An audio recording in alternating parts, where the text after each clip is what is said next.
যে এমনটা শোনা যাচ্ছে যে ক্ষমতার হস্তান্তর হচ্ছে তৃণমূলে, মমতা বন্দ্যোপাধ্যায়ের তৃণমূল থেকে অভিষেক বন্দ্যোপাধ্যায়ের তৃণমূল হচ্ছে, এই রটনার মধ্যে ঘটনা ঘটে।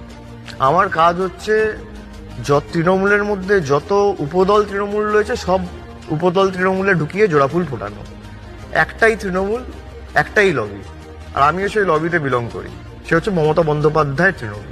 আপনারা অনেক সময় বিতর্ক সৃষ্টি করেন নতুন তৃণমূল বনাম পুরনো তৃণমূল। আমি বারবার এটা ব্যাখ্যা দিয়ে বলেছি যে নতুন তৃণমূল মানে নতুন যারা তৃণমূলে আসছে তা নয়।